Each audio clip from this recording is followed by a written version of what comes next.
Well, hello, everybody. Hello, children. Welcome back to When and Where. All together, Thursday, June 27th, 2024, Miss Jennifer's Kindergarten School of Reality. Excellent, excellent. Karen Ann, I believe it's your turn to put Mr. Sunshine onto the calendar today because it's a bright, sunshiny day. Gonna be a bright, bright... Well, excuse me? How do I know it's Mr. Sunshine? Okay, would you take the sunshine ball and just slap it under the calendar and return to your seat? Thank you. It's time to settle down, sit quietly in your $500 studio chairs, and shut off your $1,300 iPhone 39s, everybody. Off they go. Deborah Ann, that means the little e-pad thingamajiggy too. Michael Stephen, the metal chrome thing. Put it down, young man. Little Miss True matters. And I see Miss Apple is a fruit. You know, if I'm using middle names, Miss Jennifer is not playing. Rainforest, North Kimberly, river run through it. Bring them up. Come on. Obviously, if you're not going to shut them off, you can just leave them right up here with me until after the class is over. Thank you. Excuse me, Little Miss XAB28? It's XAE-12. Okay, you need to shut your mouth when you're speaking to me. Young lady, I understand that you want your daddy. In fact, you just wait till he comes to parent-teacher conference night. I'd much rather discuss your gift to engineer a rocket at 5 years old than to give a bad report for speaking without raising your hand. I want my daddy. I want my daddy right now.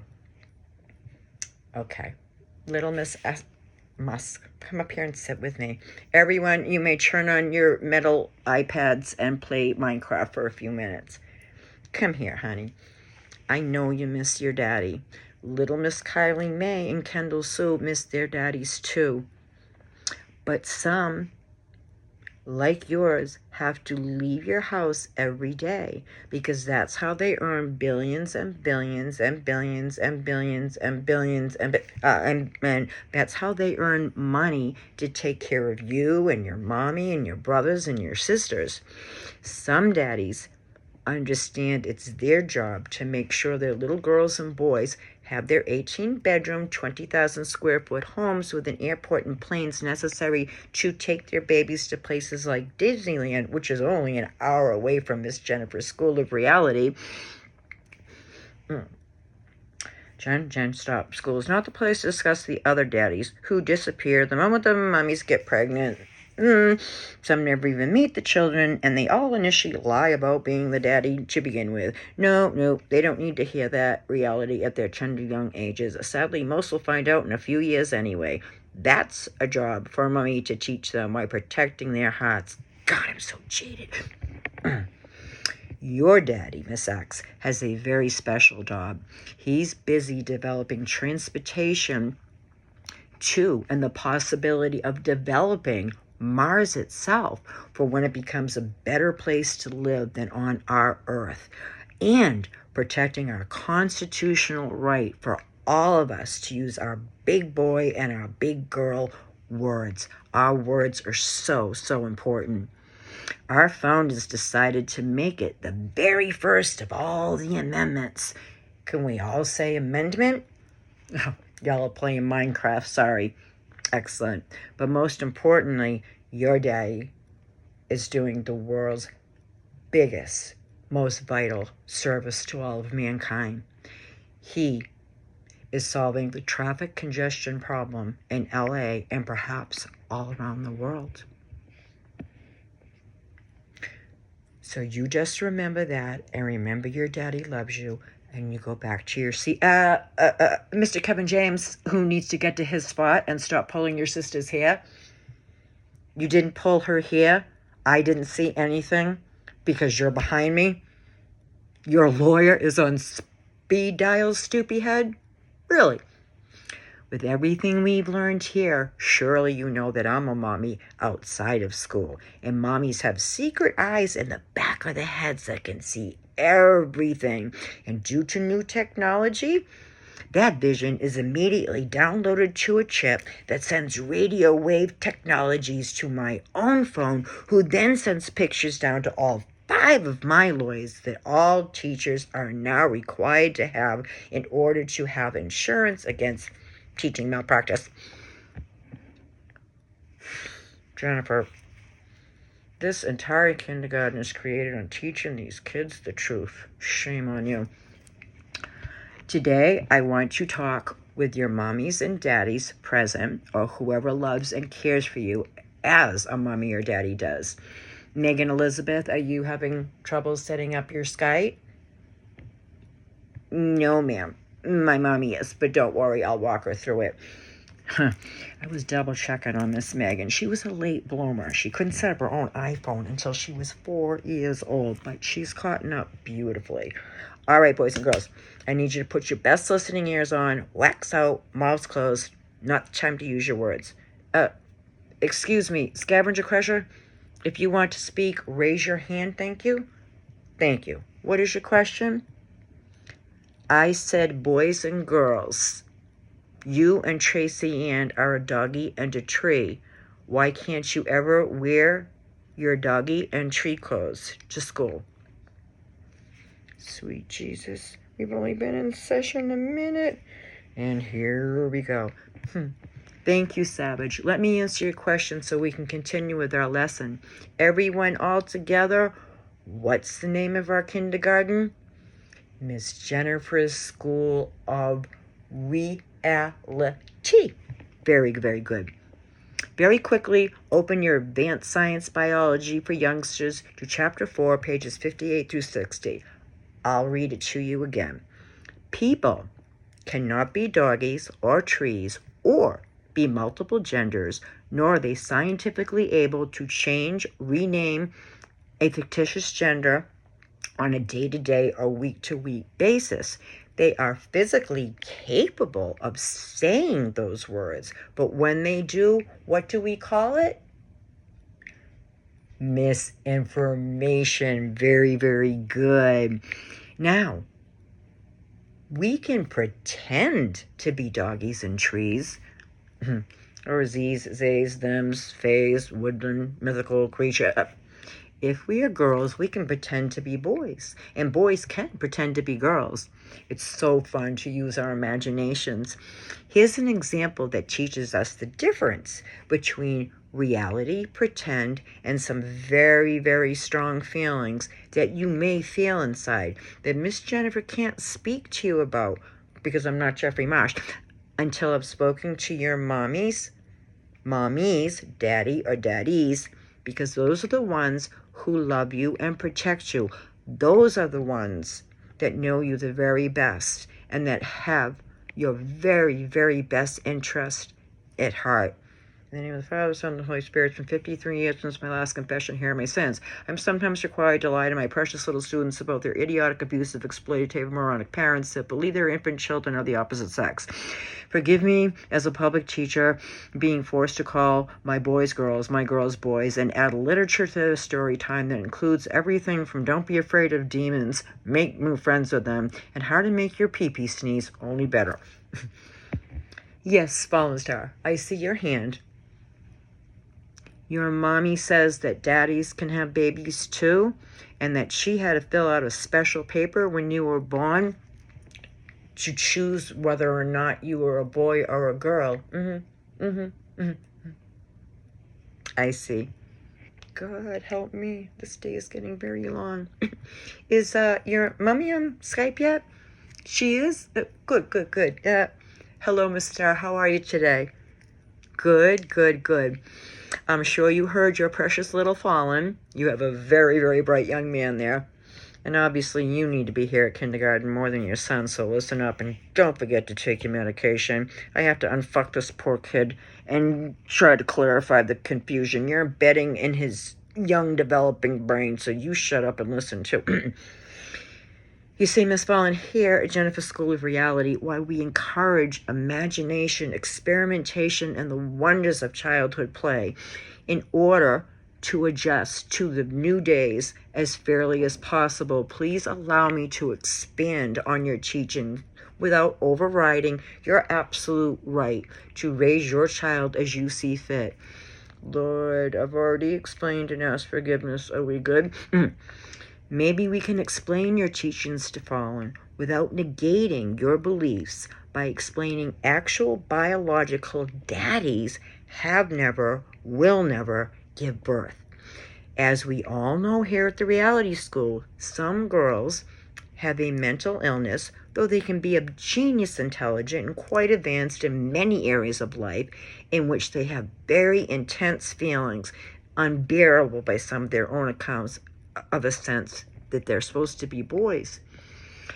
Though some little girls sense this at a very, very young age, and their mommies may notice a strong propensity to a dominating interest in a stereotypical boy thing, and things related to little boys with much more ease. We here at the Reality School believe and try to lovingly encourage parents to simply let them, in case like this, a little girl, let them wear their hair short. Let them dress like boys. Let them play with little boys' things. Let them enjoy athletics in the home. However, we do not here at the School of Reality. It is not our place or responsibility beyond teaching actual factual knowledge as we know it, including new and incoming factual knowledge with an open yet discerning mind. We may not dismantle the English language or confuse our precious little children with contradicting biological facts. And for the safety of a gender dysphoric child, we cannot allow biological little girls, regardless of their dress, looks, how much it's like a male, to use the little boys' room, as some of those little girls have never even seen a male gender part. Who are you kidding, Jen? These babies can access more on the internet than Google itself. And please, God, I don't want to think of other ways a young child can see the opposite sex organ or more horrifying come in contact with. No, unsee that. Their classmates have already come to know them as the little girl that they are. Biological boys will be biological boys. Why do I even have to say that? Could even put our little girls in danger of being teased, taunted, maybe even physically harmed, or vice versa. I would just encourage you to expound on your teaching by explaining that implication, but only in its entirety. Fallon, when a little boy is growing up enough to see, actually, no, that would be a little girl. When a little girl is growing up actually enough to see these feelings of wanting to be a boy has never gone away, though 80% of them will outgrow before puberty and 90% after an undisturbed puberty, and roughly 48% are simply lesbians. And all other possible disorders have been diagnosed and or ruled out. They have gone through puberty, received neutral therapy by a highly credited child and adolescent psychologist, preferably one that steers away from medications except in the most extreme cases. Unfortunately, thank you, Big Pharma and your co-conspirators, you greedy-ass mother... I would personally take my child to the one that always uses cognitive talk therapy, mental exercises, and leans towards a more holistic style of treatment. I digress. Simply explain to your precious little Falling and his ever-growing brain, those daddies that actually can have babies were actually born as little girls who grew up to be women. And note that only natural-born biological women can become pregnant and give birth unless there is a medical problem that prevents said pregnancy, or they have simply chosen not to. If a natural-born female, you make me feel like a natural woman. If a natural-born female cannot conceive or carry a baby to term, it is due to nature having gone awry. And for women who want children, experience a medical issue that prevents it is heartbreaking. Hence, when a little girl is an adult, is of sound mind, it is their right to live, look, walk, talk, act, feel, and even receive medical interventions to remove all semblance of being female.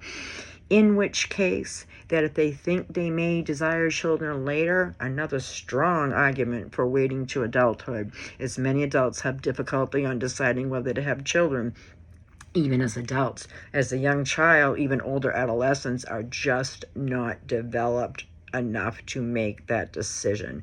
So before daddies can have babies, the decision has to be made while they are born girls to either freeze these eggs that become babies when the daddies give his love to the little eggs to make it into a wait a minute. Now I'm getting confused.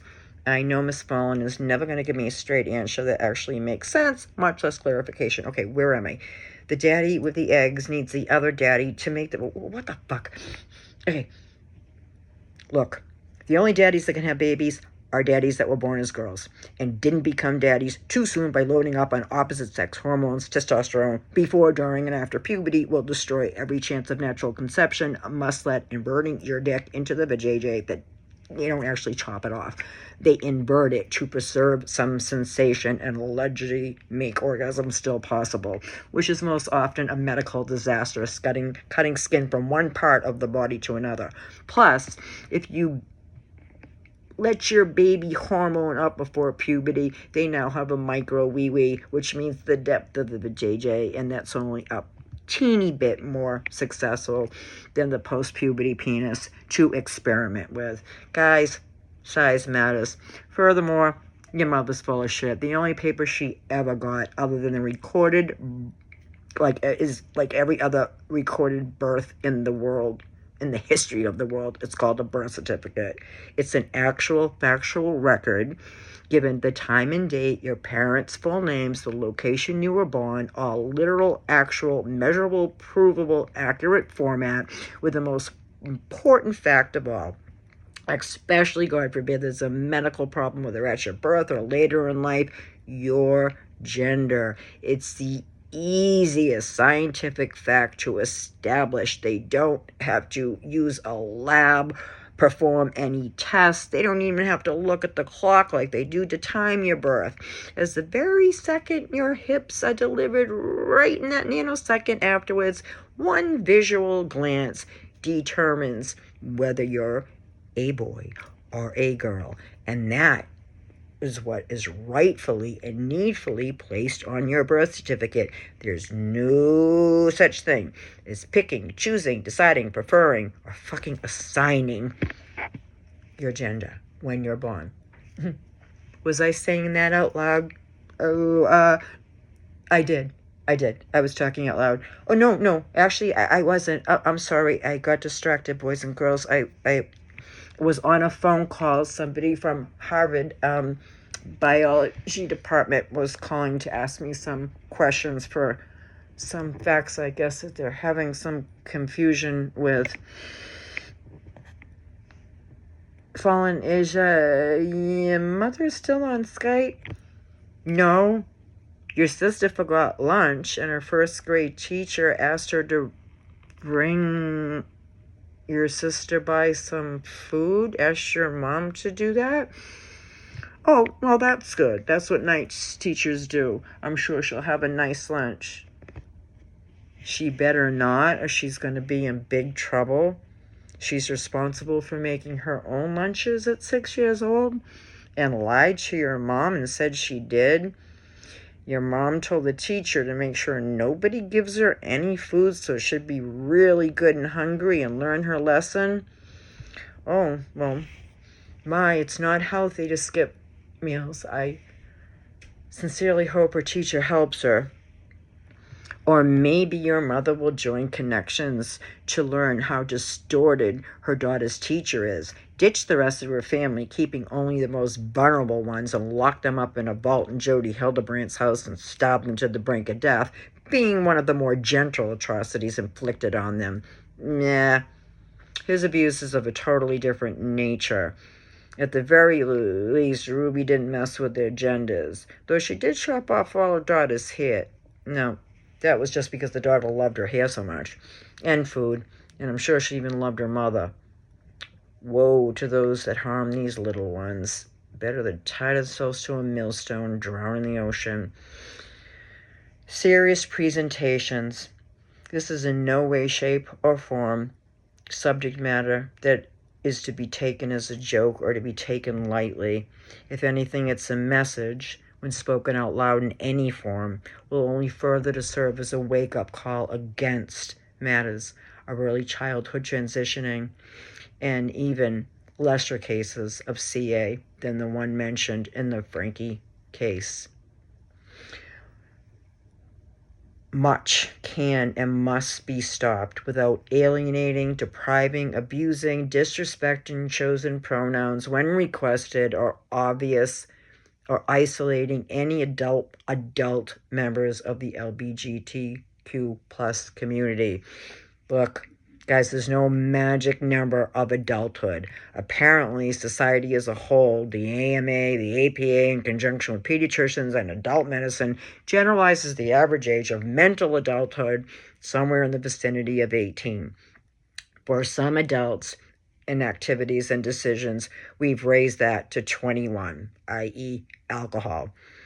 We now know the adolescent brain is not fully developed until 25. We used to think it was 20.